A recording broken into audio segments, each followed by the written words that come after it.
Who exactly is God? And why is Krishna that God? First, we have to know the definition of God. One who has 6 kinds of opulences in full to an unlimited degree: wisdom, beauty, fame, power, wealth, and renunciation. Such a person is called God. If you know such a person who has these opulences in full, then you know who is God. Otherwise, you are living in darkness. The Vedic scriptures are the oldest known to man, and the only scriptures that completely describe God, his history, his qualities, description, how he creates and maintains, and so on. That God is Lord Sri Krishna. Does God have a form? Some people believe that God is formless and thus cannot be seen. Does it make any sense to follow someone who has never been seen and who will never be seen? You have a form, I have a form, even the plants and animals have a form. And if God can give us a form, then why can't he take a form for himself? Are we greater than God? How can we have something, namely a form, that God doesn't have? God is all-powerful, and so he can do anything, including having a form. God is all-merciful, and to prove that, he takes birth among us to live, eat, and play with us.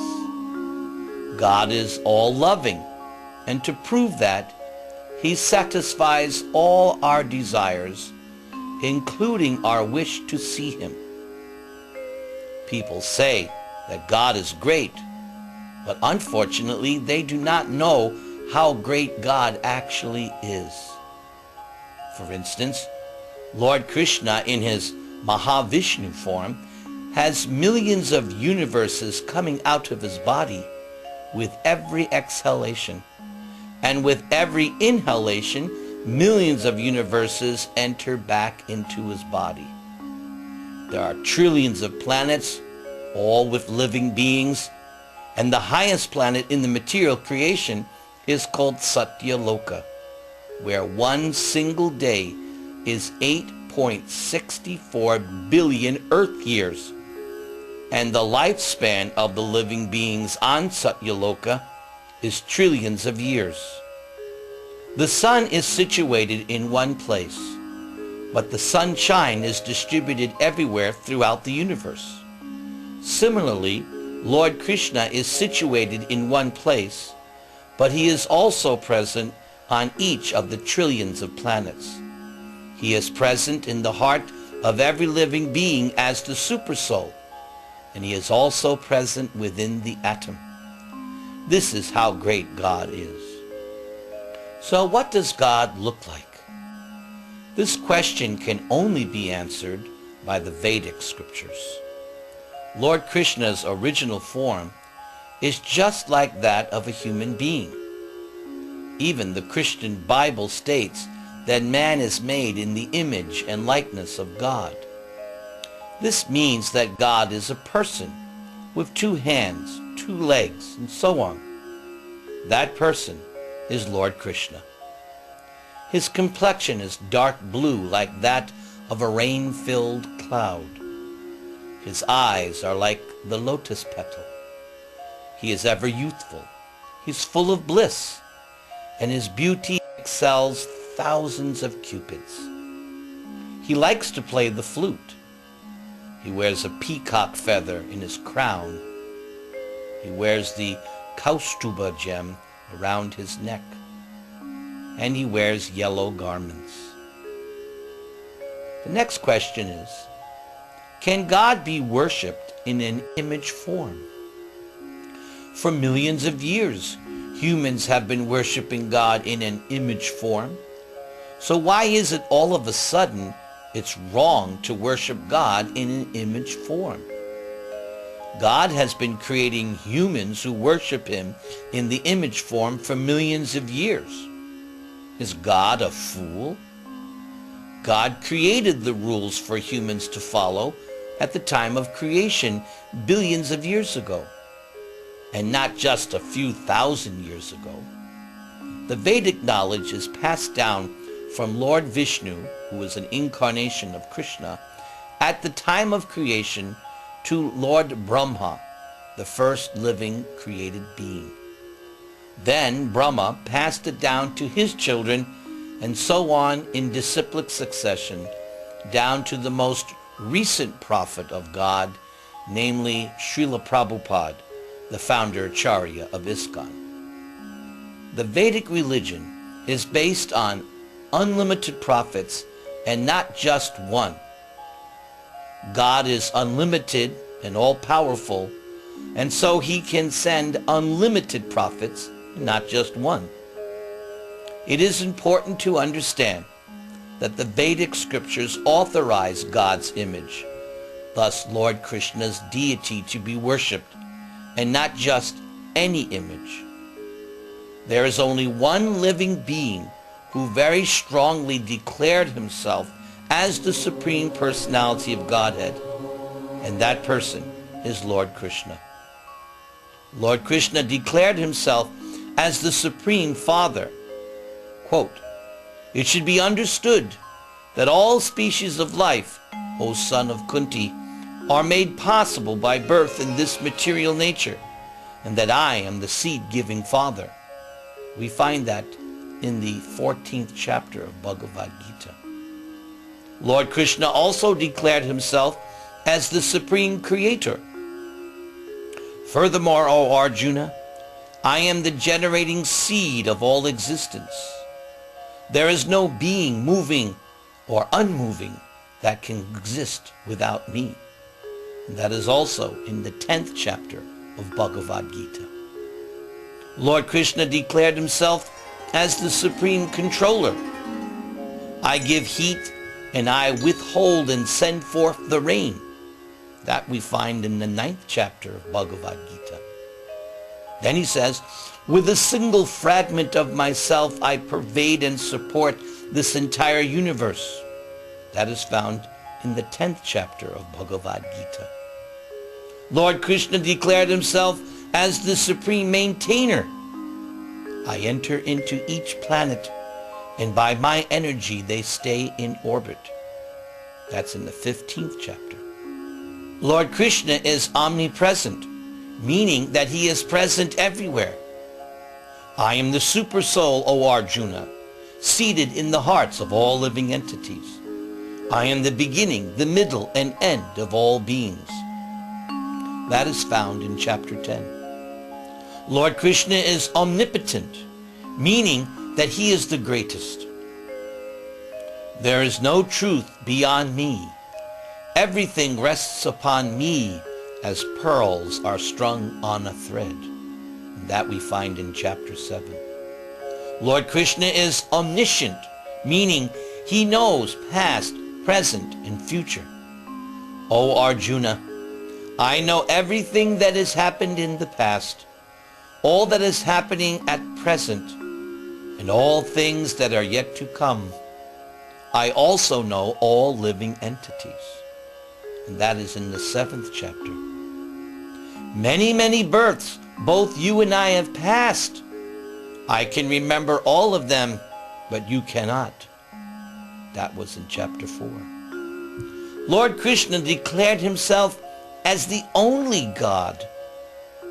Those who are devotees of other gods and who worship them with faith actually worship only me, O son of Kunti, but they do so in a wrong way. I am the only enjoyer and master of all sacrifices. Therefore, those who do not recognize my true transcendental nature fall down. 9th chapter. Now, what is the proof that Krishna is God? Anyone can claim to be God, but who can actually prove it?